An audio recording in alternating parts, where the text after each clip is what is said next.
pessoal, tudo bem com vocês? Eu espero que sim. Eu sou a Tati do canal Súria, Despertando a Consciência. E assim vamos acessando dimensões superiores de consciência aqui e agora. Eu trabalho com terapias alternativas e grupos gratuitos de suporte no processo do despertar da consciência e ascensão através do WhatsApp. Meu WhatsApp é 19 98762 9913. É só chamar lá, participar do grupo com a gente. Vamos lá, para a próxima. Então, pessoal, para entender karma, dharma, evolução, vamos ter que falar sobre a morte, o raio da morte. É muito importante nos tornarmos conscientes de que vida e morte constituem um todo. É uma continuidade sem início e sem fim. Enquanto dormimos, é uma experiência quase morte. Nesse momento, o corpo vital nutre o corpo físico de energia e vitalidade, né? Ele se recupera do cansaço e o regenera. Me perdi aqui. Enquanto o corpo astral acorda, se o indivíduo estiver com a consciência adormecida no físico, no astral também estará adormecido, vai sonhar. Se ele estiver desperto aqui, ele vai lá e vai fazer alguma coisa com consciência. O raio da morte é uma energia proveniente dos mundos superiores, a qual o organismo humano não consegue resistir. O anjo da morte, que é um mestre da loja branca, rompe o cordão de prata e desliga o corpo físico do vital deste indivíduo, iniciando assim o processo de decomposição do corpo físico. Por isso se diz desencarnar, né? Morte é vulgarmente falando. Como a maioria das pessoas temem a morte por não compreendê-la, criam efígies mentais do Senhor da Morte como algo terrível, né? Criação mental, tá vendo? Tudo é feito por criação mental. Criam um monstro, né? Mas todas essas impressões são ilusões da mente movida pelo medo, pelas superstições, até muitas religiões, né? Mas afinal, o que acontece quando morremos? Acho que esse é o ponto principal desse vídeo, né? É isso que todo mundo queria entender. Quando o fio de Antakarana, que é o cordão de prata, é rompido, a personalidade, esse personagem ilusório aqui, com seu corpo vital, seu corpo físico, é o que fica. Conforme o corpo físico vai se decompondo, o corpo vital vai se desfazendo simultaneamente ao físico. A personalidade dessa pessoa continua a perambular pelos lugares onde costumava estar. No hospital, onde passou às vezes os últimos dias. Junto de familiares, eles vão atrás, a personalidade inconsciente, né? Pelo cemitério, lá, né, o que mais tem, e vai se dissolvendo com o tempo até desaparecer. Quanto mais idolatramos a personalidade daqueles que morreram, dos desencarnados, mais dificultamos esse processo dessa dissolução, deles entenderem que eles já desencarnaram, que essa personalidade não é quem eles são. Olha só, tá? Já falei. Essa é uma das causas dos encostos, pois as pessoas não se desprendem das pessoas e coisas do plano físico. Ela quer voltar aqui, tá? Ela quer vir falar com seus parentes, apego com filhos, marido, família, animalzinho, vingança. Ela quer ficar aqui, então ela vira um encosto. Outra causa é o materialismo, né? Que eu acabei de falar também, né? Por desejos, ambições. Cadê meu dinheiro? Cadê minha casa?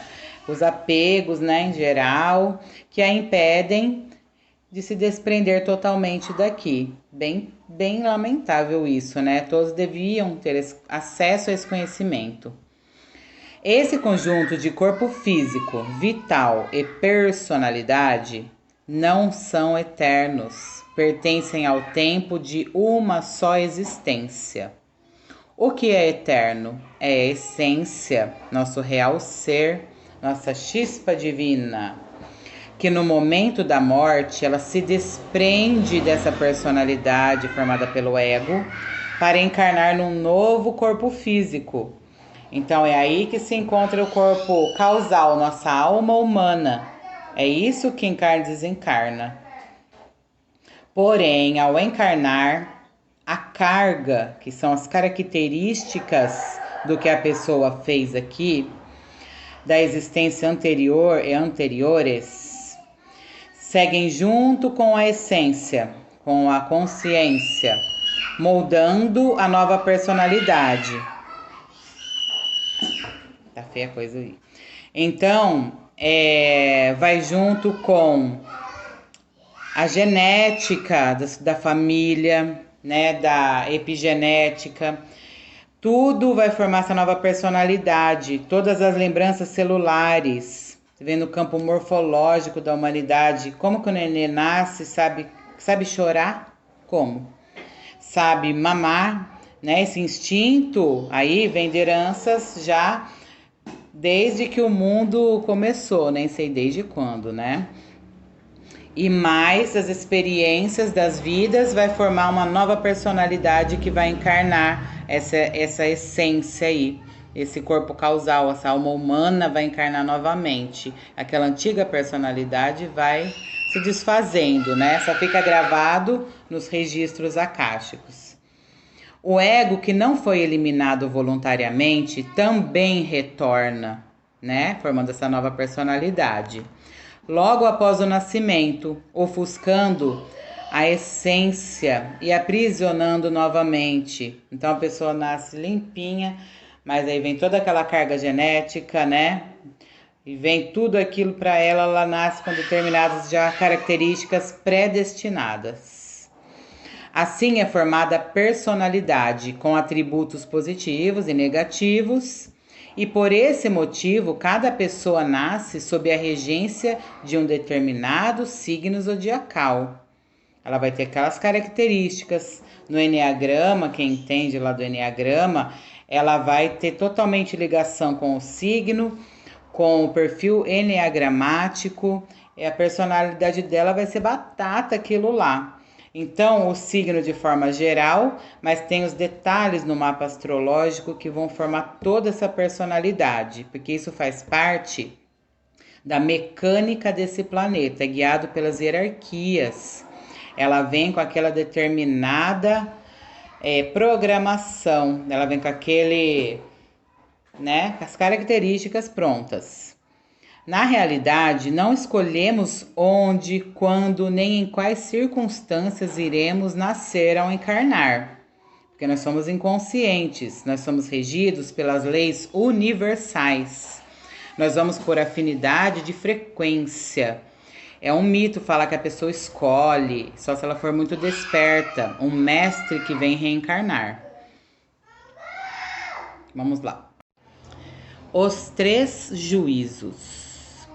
Ao desencarnar, a consciência é despertada pelos mestres da justiça divina e passa primeiro por um autojulgamento no mundo da 6ª dimensão, o mundo eletrônico.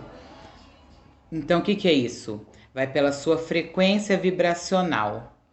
Após esse processo, na 5ª dimensão, revivemos os principais pontos dessa existência, como um telespectador sem poder fazer nada mais diante dos fatos. Aqui a essência, nossa consciência, nosso real ser, tem a possibilidade de perceber suas falhas e ter um arrependimento sincero e verdadeiro. Então, a pessoa vai se auto-julgar. Olha por que a pessoa fica presa na roda de samsara. Ela vai despertar a consciência e ela vai começar a relembrar tudo que ela fez nessa vida. Se ela entende que foi um aprendizado e tal, ela não vai se julgar, não vai se condenar. Mas e se ela tem um monte de crença limitante? No terceiro juízo, que ocorre no plano mental, também na quinta dimensão, a essência é levada ao Tribunal da Justiça Cósmica. Em diversas culturas, temos a representação desse tribunal, em especial no Egito, como o Tribunal de Osíris. Osíris é o nosso próprio ser, tá? Nossa consciência. Anubis, que também é a nossa consciência, e seus 42 juízes, os juízes do karma, são os atributos que vivemos, decidiam o destino da alma do desencarnado, de acordo com a comparação do peso do seu coração com uma pena, usando uma balança, que é o símbolo da justiça. Isis, a divina mãe Kundalini, é a nossa advogada. Osíris é sabedoria, símbolo da nossa polaridade masculina interior. Isis é amor, símbolo da nossa polaridade feminina interior. Tudo isso é o nosso real ser, em diversas expressões. Osíris o masculino, Isis a feminina, é aquela polaridade que a gente tem que unificar para não passar por nada disso, tá? Então, o destino dos desencarnados. Aquele que libertou totalmente a consciência, despertou, é um iluminado, unificou as polaridades, segue nos mundos superiores. Aqueles que trabalharam forte, seriamente sobre si mesmos, né? Pessoas altruístas, benevolentes, de alta frequência vibracional, têm direito de passar um tempo nos mundos superiores, onde a essência desprendida dos egos recebe instruções dos grandes mestres ascensos. Ao retornar em um corpo físico, essa pessoa tem um grande impulso para o trabalho espiritual. Ou também há um retorno imediato a uma nova matrix. A pessoa está toda inconsciente, não tem mais jeito, né? O que ela vai fazer?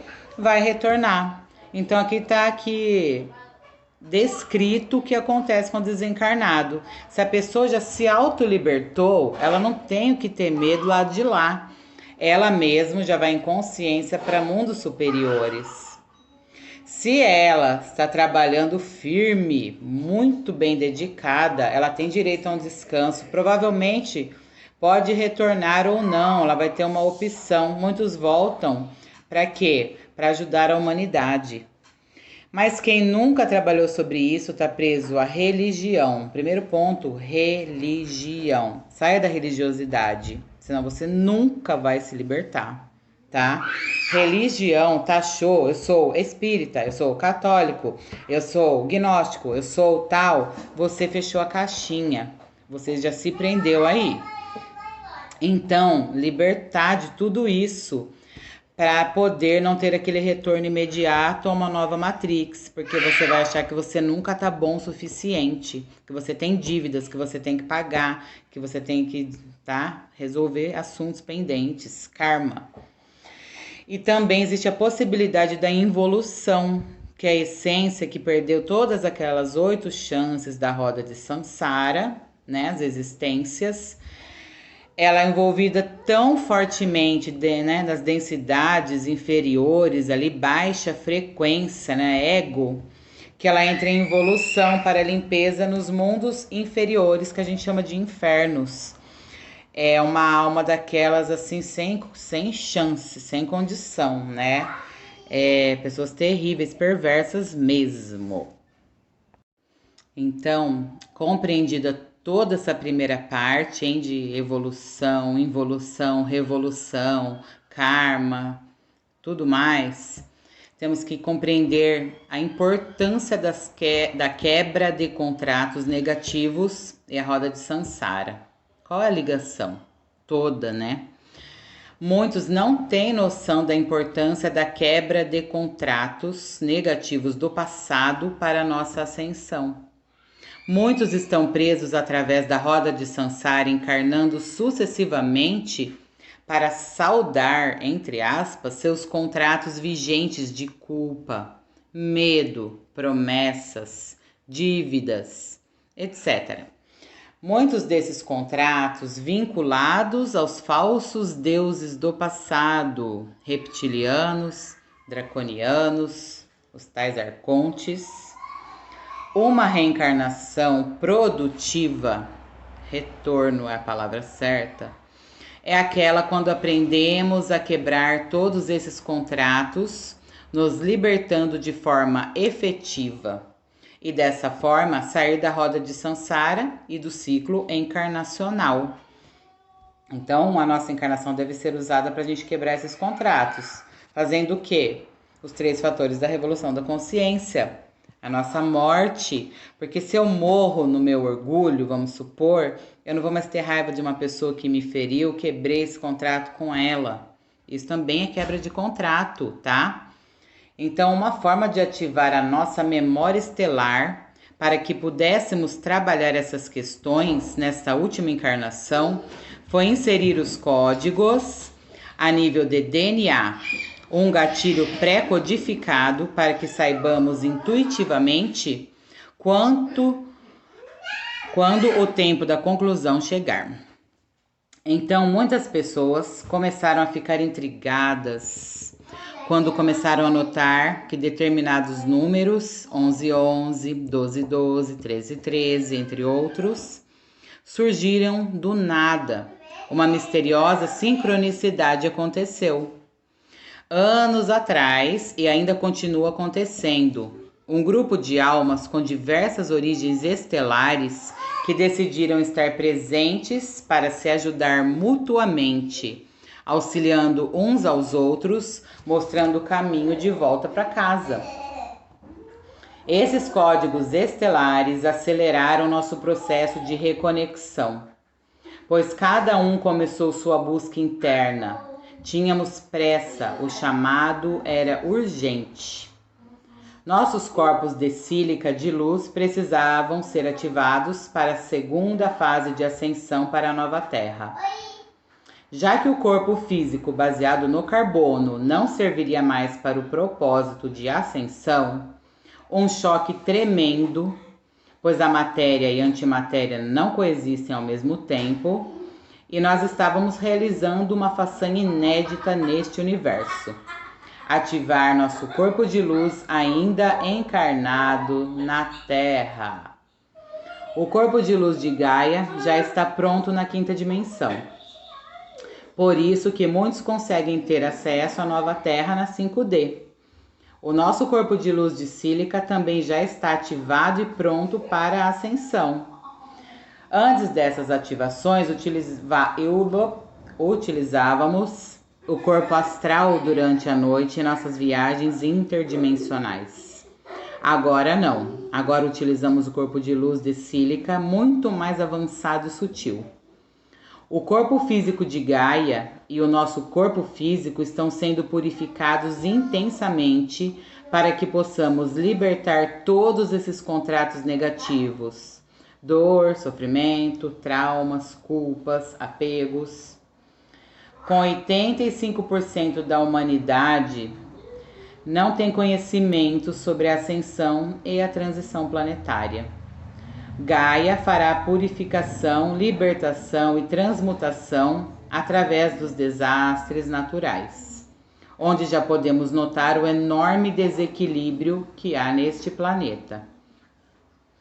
Se cada habitante fizesse sua lição de casa, sairíamos daqui de mãos dadas e não haveria mudança dimensional pela dor. Mas, como a maioria da humanidade escolheu não despertar agora, temos que passar por mais este desafio. Mas lembre-se, aqueles que estão trabalhando sobre si mesmos, sua reforma íntima, internamente estão sendo ajudados e estão ajudando a Mãe Terra e a se libertarem também simultaneamente, ajudando na transmutação e purificação. Quando você trabalha em si mesmo, na remoção desses contratos e sentimentos negativos, está ajudando Gaia a fazer o mesmo, equilibrando os elementais da água, terra, fogo, ar e éter. E acredite, você sempre estará protegido pela Mãe Terra, pois a consciência de Gaia conhece seus filhos. Agora é tempo de assumir seu mais alto propósito, pois o tempo de conclusão está próximo. Você é a chave. Você veio para a Terra para ancorar a unidade, como eu falei, a unificação das suas polaridades internas. Começa tudo por nós. Ancorar também o amor e a luz, né? Consequentemente. Esse é um texto de Solange Cristine Venturi, muito importante também. Resolvi colocar aqui no nosso canal. Simples assim, isso é Matrix. Poucos entenderam. Alguns querem te manter escravos porque o seu corpo serve de bateria para alimentar seres que vivem no astral e várias dimensões umbralinas. Nós mesmos fazemos essas criações conforme os pensamentos. Então a gente tem que elevar as frequências, mudar sempre para alegria, harmonia, amor, compaixão, coisas boas para não fazer essa criação novamente, senão o negócio nunca vai, né? 90% da humanidade possui clones umbralinos, são os egos. Tudo que a gente cria de ego, contrato, a gente cria isso, principalmente, vamos dizer, para entender bem, os vícios, né? Então a pessoa se conectou naquele vício, ela faz uma criação mental que ela precisa daquilo e fica aquele monte de encosto, né, obsessor, vai criando aquela coisa horrível, não tem fundar, né, não tem sentido até, mas infelizmente os inconscientes alimentam isso. Muitos estão silenciosamente trabalhando para libertar esses clones, então a gente está aqui, ajudando, desperta, faça sua reforma íntima, esse é o trabalho de ajuda, ninguém pode pegar o cloninho só e tirar dali, porque ele vai voltar, porque você vai criar outro se você não se desprender de verdade, não libertar, não perdoar, não deixar ir. Então, matrix de controle é igual a retorno e recorrência, vulgarmente falado, reencarnação. Ninguém mais é obrigado a reencarnar na Terra. Só aqueles que têm contratos ou dogmas estão nascendo neste momento. Então vamos quebrar esses contratos, vamos parar com essa mentalidade que precisa encarnar, que precisa voltar, que precisa sanar dívidas, né? Há exceções, que são muitas crianças altamente evoluídas que estão escolhendo nascer na Terra. Lembra que a gente falou da reencarnação, que já são seres despertos e conscientes, que a gente chama de mestres, de avatares, né? Neste momento final de ciclo, para acelerar o despertar. São crianças conhecidas como índigos, cristais, arco-íris, que a gente já ouviu falar bastante, até nós aqui já somos uns deles. Conversem com seus entes queridos que já partiram, que estão ainda nessas crenças limitantes que têm que voltar. Não retornem à Terra.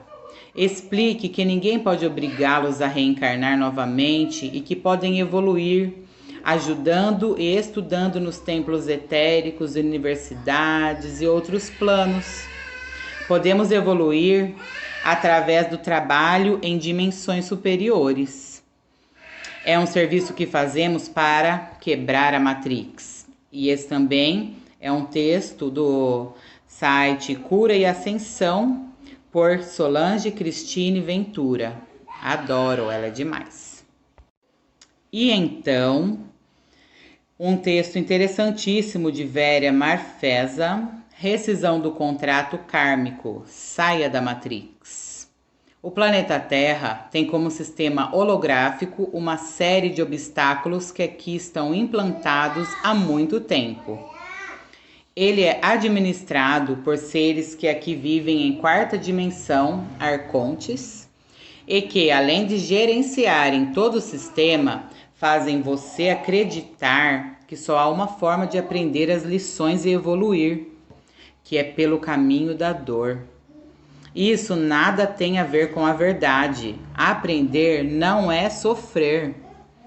O que realmente acontece é que nós, seres humanos, aceitamos as regras impostas pelos nossos opressores e os autorizamos a manipular o nosso trajeto de vida por aqui.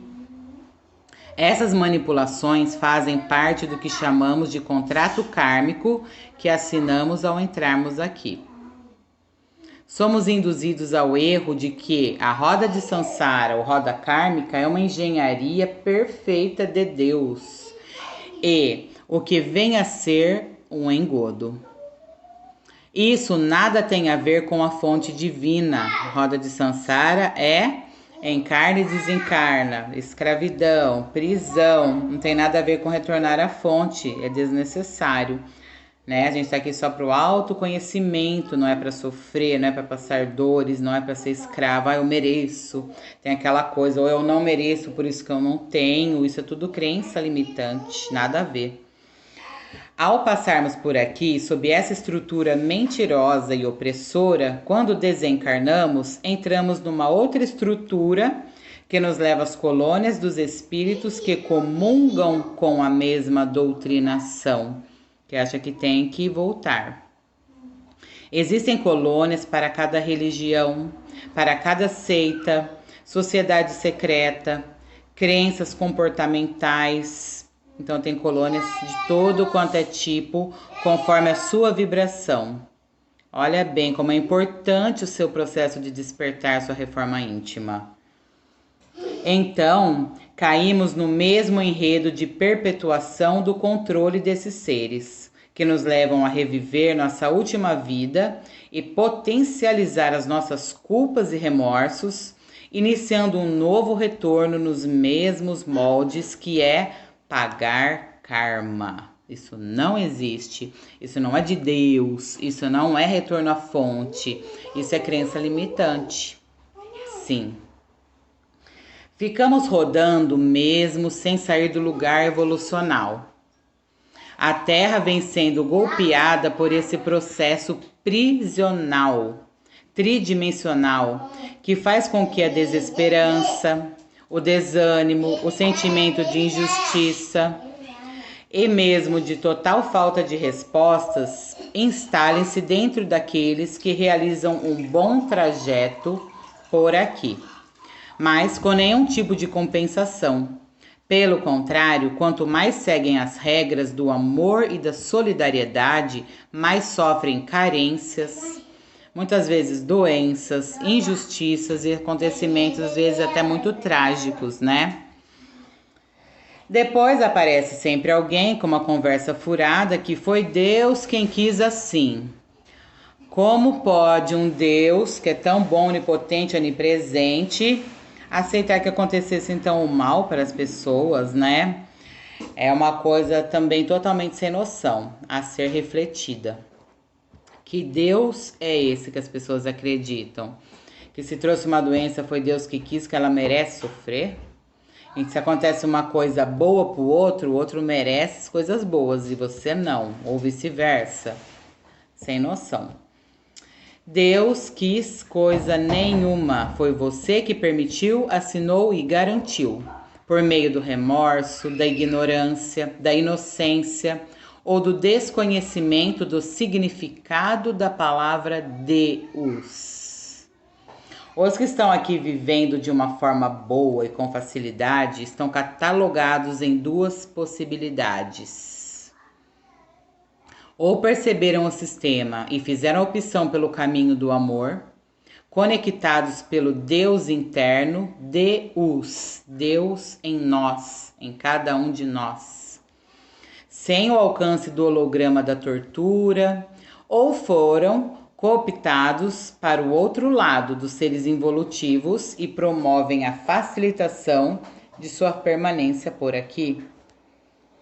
E tem aqueles que, apesar de estarem cumprindo as regras do amor e solidariedade, concordaram em serem torturados pelo sistema, porque aqui estão com a missão de libertarem o planeta disso, não tendo suas vidas dentro do livre-arbítrio. São as que eu chamo de sementes do bem, que pagaram o preço da estadia, mesmo não sendo mortos, mas que assinaram um contrato kármico de autorização de interferências desses seres involutivos. Então, desenvolvi um método, o qual chamarei de rescisão de contrato kármico, isso foi a Vera Marfesa, que, ao contrário da cura kármica que alcança as consequências do projeto reencarnatório, o contrato kármico busca as causas nessa e em outras vidas e seus mecanismos de aprisionamento e manipulação em todos os corpos energéticos, chakras e afins, fechando todas as portas possíveis de vulnerabilidade, tais como culpas, remorso, sentimento de não merecimento. Deus é amor e liberdade, com compromisso e responsabilidade. O resto é jogo de poder, de opressores e oprimidos. Para vocês verem esse mantra para libertação kármica e invocação do poder divino para a cura, vocês podem acessar o canal dela, www.somostodosum.com.br. Aí você pesquisa lá por contrato kármico, saia da Matrix, você vai encontrar lá. E o que ajuda nisso? Nosso trabalho com apometria, cura prânica, alinhamento energético, cromoterapia, leitura de registros akáshicos para você poder quebrar aquilo que está te aprisionando e ainda não percebeu, e principalmente sua própria reforma íntima, sua autoobservação íntima, seu autoconhecimento. Você mesmo começa a perceber, porque você não precisa ir lá quebrar aquele contrato, é agora. Agora eu tenho uma desavença enorme com fulano, é um contrato. Quebra agora, perdoa, compreenda, se auto-observa, por que eu estou fazendo isso, né? Então tem as ferramentas auxiliares que você vê, que você acessa os conteúdos, mas para você trabalhar aqui e agora nessa libertação. Então, pessoal, para encerrar esse vídeo, esse tema maravilhoso aqui, a gente não pode deixar de falar sobre a subida da Kundalini, bloqueada por 3 nós. O que isso tem a ver com a roda de samsara, aprisionamento, tudo a ver, gente, ó, prestem atenção. O primeiro nó se encontra no primeiro chakra, o Muladhara, lá no cóccix, né? Lá no comecinho da coluna vertebral, lá embaixo. É o nó da samsara, ligado ao corpo físico e ao mundo das formas e dos desejos. É a primeira barreira onde precisamos vencer nossas paixões primitivas. Lembra que eu falei que o chakra básico é totalmente instintivo.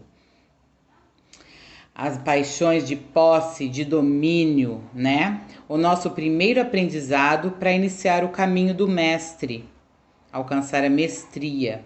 O verdadeiro mestre não é aquele que domina os seus desejos, mas aquele que já não tem mais os desejos. Chegar nesse grau, né? Galgar esse primeiro degrau é abolir os conflitos internos pela transmutação dos desejos e nos libertar do mundo das formas. O segundo nó se situa no chakra do coração, Anahata. É o nó da Karuna, ligado ao corpo astral, às emoções, da compaixão e do desejo de ajudar os outros, de ajudar a todos. Aqui precisamos ter a mestria do coração, eliminar os apegos, compreender a natureza do amor e vivenciar o amor incondicional, não só para quem nos interessa, para quem a gente gosta, para quem é parente, onde nos libertamos finalmente dos condicionamentos que a sociedade nos impôs. É a nossa segunda grande transmutação, a libertação do mundo das emoções. O terceiro nó se situa na terceira visão, no sexto chakra, Ajna. É o nó do esclarecimento do corpo causal, dos pensamentos, ideias, visões e intuições. Neste ponto, vamos transmutar nosso pensamento, entender que nossa mente racional não é mais suficiente.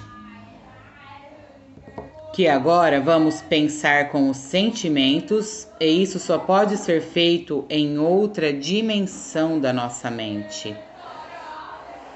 Aqui nos libertamos do mundo racional. Como a gente diz, o excesso de intelecto não serve para nada, só ficar lendo, tem que pôr em prática. É a grande prova onde enxergamos o mundo como ele realmente é. Neste estágio, muitos são vistos como loucos. Por esse motivo, em países mais adiantados espiritualmente, como na Índia, por exemplo, os loucos são respeitados e cuidados. Esta loucura, entre aspas, quando ocorre, não é permanente e cessa após algum tempo. A pessoa fala, saí da casinha. Mas por quê? Ela despertou, ela percebeu que ela estava num lugar de sonho, de inconsciência. Isso é maravilhoso, né? Aqui, os tattvas se fundem em sua fonte. Os nadis Ida e Pingala se encontram e se desintegram. Os nadis ali na coluna, subindo, Ida e Pingala, negativo e positivo, feminino e masculino. O que é isso? Unificar as polaridades internas. Muito importante, tá? Essa ascensão da Kundalini, atingir o equilíbrio das duas polaridades. Então, nessa fase, esses nadis se encontram, se unificam e se desintegram, não tem mais dualidade. É a fusão do Sol e da Lua, das duas energias, onde as limitações de tempo desaparecem e passamos a enxergar as relações de causa e efeito. O tempo se torna visível, enxergamos o passado e o futuro, e os últimos apegos que obstruem a subida da Kundalini desaparecem, abrindo seu caminho ao 7º chakra. Coisa maravilhosa.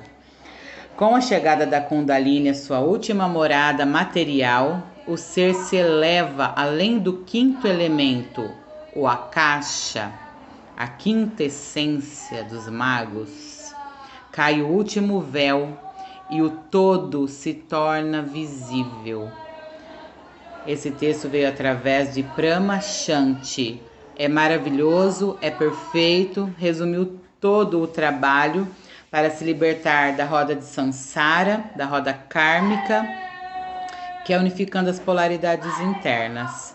Então vamos continuar firmes, gente, no nosso propósito, no nosso trabalho de reforma íntima, no nosso despertar da consciência, ascensão. Olha aqui, as crianças estão lá gritando o tempo todo aqui, ó. Dá para ouvir de fundo no vídeo, não tem problema, entendeu? Tá tudo bem. Isso é saúde, é alegria, é energia. Aqui os desenhinhos de uma das minhas filhas, da Alexia. Então, vamos nos despreocupar com aquilo que não precisa ser, né? Vamos nos desapegar, vamos ser livres internamente.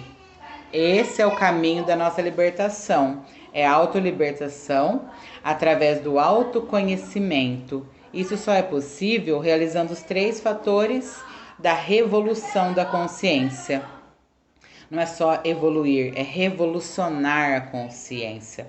Sair dos parâmetros da dualidade de evolução, involução, retorno, né? Encarna, desencarna. Não, vamos unificar as polaridades internas, ascensionar a Kundalini e atingir essa iluminação que é a totalidade do despertar da consciência, da ascensão.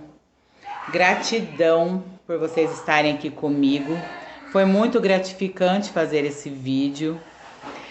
Maravilhoso. Espero que vocês tenham gostado. Tirem suas dúvidas, me chamem no WhatsApp 19987629913.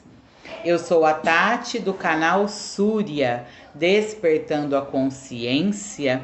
E assim vamos acessando dimensões superiores de consciência aqui e agora. Gratidão, namastê e até a próxima.